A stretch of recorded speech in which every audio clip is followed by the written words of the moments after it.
Welcome back, Filmholics. My name is Kyle Kenrick, and this marks the first week of October where I get to do my new schedule, which the first week is going to be about reviews. So, again, my name is Kyle Kenrick, and welcome to my channel where we find anything and everything filmmaking in this channel. Also, if you guys could like and subscribe, that would be very helpful. I am almost at 200 and I'm so excited to reach that before a whole year.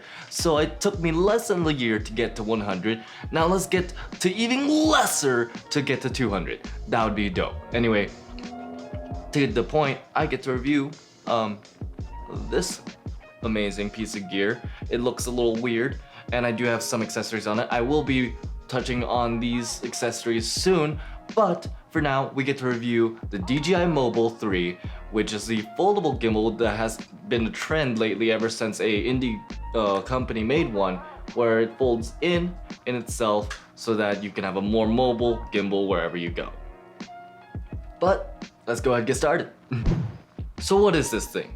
This thing is a DJI Osmo Mobile Mini, like I said before, but it's the third model, and it is a very amazing model because of the fact that it can hold, and they customized it to hold, the Moment lenses, almost any size. If you check out Moment's channel, they also reviewed the same exact thing, and they show that it can hold every single one of their lenses, including their phone case. Now, I don't know if it can hold the new iPhone 11, but someone's gonna make that video. I'm personally into Pixels over iPhone, so there's that. Now you could go ahead and hate me down in the comments if you are a iPhone fanatic person thing.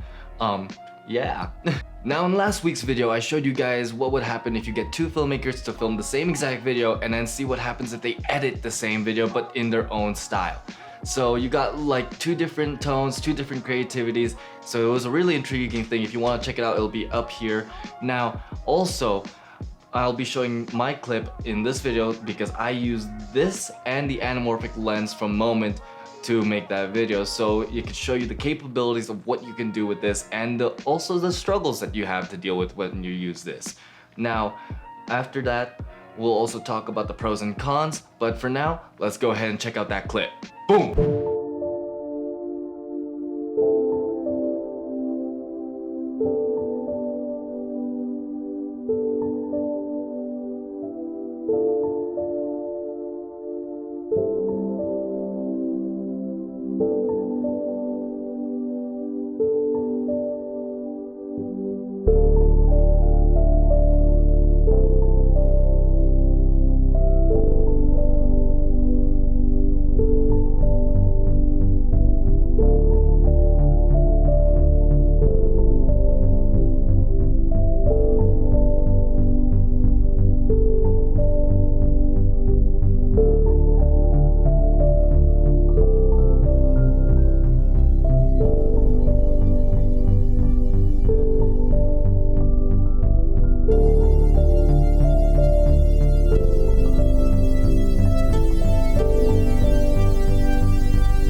And as you can see, during that video though, I didn't use these accessories, but I will be talking about that in a later date again. But as you can see, there are some limitations, but you can get so much good footage out of just bringing this in your pocket or in your bag and not having to worry about, oh, I didn't bring my gimbal today. You could always use your phone, you could always get really good cinematic footage from just this small thing. How beautiful it is, like, is that just in modern day situations, because filmmaking is now in like its like probably third golden age. Just the fact that so many people want to be using gimbal cameras, and you have one in your pocket. Now let's talk about those limitations though. Unlike a lot of models that are phone gimbals, it doesn't have the inception mode, so you can't do the spinny spiral inception what's it called, B-roll. But you don't always need that. That's a very stylistic thing. If you don't always need it, you won't always have to use it, unless that is your style somehow. But you don't always have to use that, and you can get creative again, like I showed you in the clip that I made. Another thing is that it's really small. So what that means is that you can't make it as stable as like a DJI Ronin or a Zhiyun crane. So you won't have those perfect shots. There are some wobbly moments, and some of those were because I was hiking, and during those times there were uneven rocks, so those were my mistakes, and I should have probably filmed more. But there are also the facts that, like, you can get an easier shot from a bigger gimbal with a bigger camera. So with it being smaller, you will see wobbles a lot more.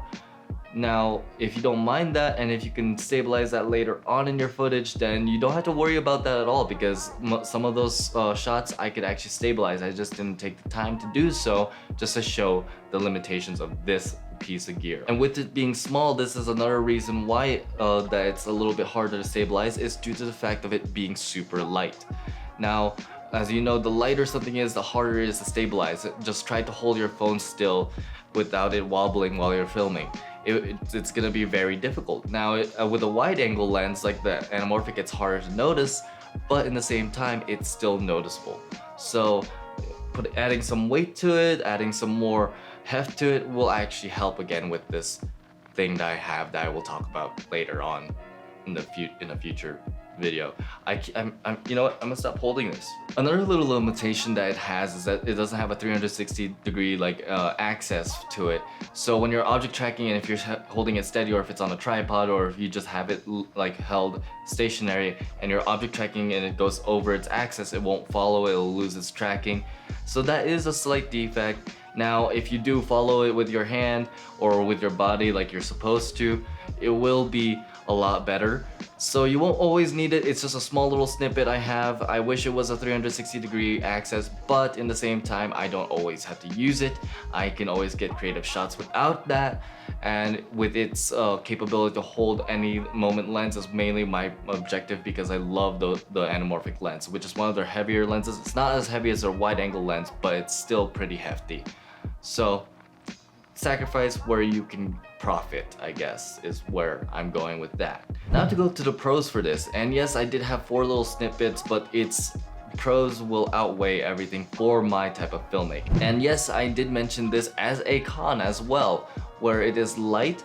That also means you could carry it anywhere. I've been able to bring this with my thigh bag wherever I went, and I was able to bring it around in a hike, in anywhere, without being afraid of damaging it, or being afraid of holding too much, or being tired. So there will be that as a profit, which I do love, because I love traveling, I love hiking, I love going out and being able to film whenever I want, and this allows me to do that type of filmmaking. And with it being light and portable, it also means it's very, very, very, very, very, I can't specify this enough, versatile, because I was able to go into little nooks and crannies and allow it to be going inside of weird things, going out of weird things, through branches that I wouldn't be able to do with a DJI Ronin or bigger cameras in general.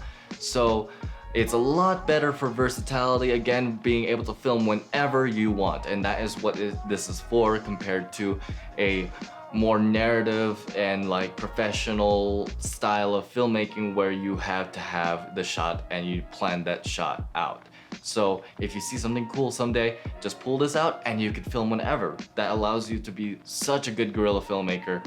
So if you enjoy that, that's also another pro. And again, with the face tracking, yes, there was a problem with the 300 access, but at the same time, if you have it as a face cam, you're using the face cam anyway, and you put it on your face, it does a seriously great job at it, because I don't know how they were able to program this.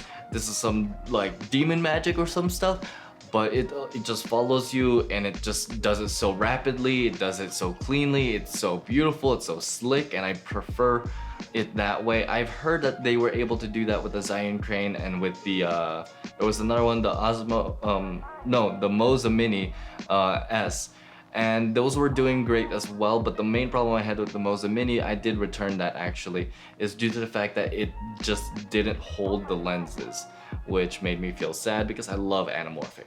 And all in all, another great thing is that it's just really well designed. Every single part of it, the trigger, the handle, the little knob dial thing, the record button, the standby mode, everything is just intuitive, and you just understand it almost like that.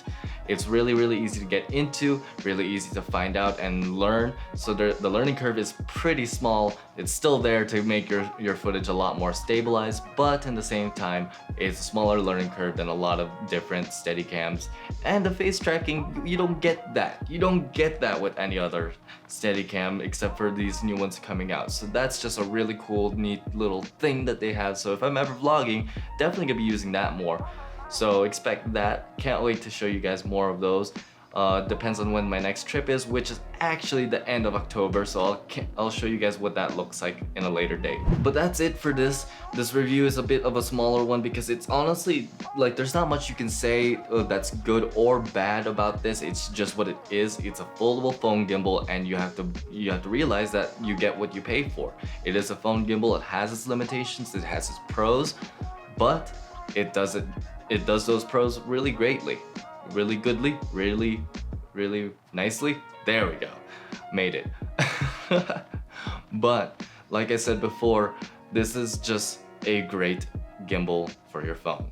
And if you are using moment lenses, then that's what you're gonna want to use, because dang. Okay, I'm gonna stop gushing about this thing though, since this is the end of the video. And if you guys enjoyed this video, please show your appreciation by liking the description down below. Hopefully it'll help you guys out. And if you find more videos that helps you guys out, please subscribe to my channel. And if you want to pick up this baby to film anywhere you want to go, on the go, all the time, just go ahead and check the descriptions. There's gonna be a link there. No extra cost to you guys as the price of the gimbal. If you find something cheaper, just go ahead and go for that as well, because honestly, filmmaking is really expensive. But that's it. So don't forget to dream on.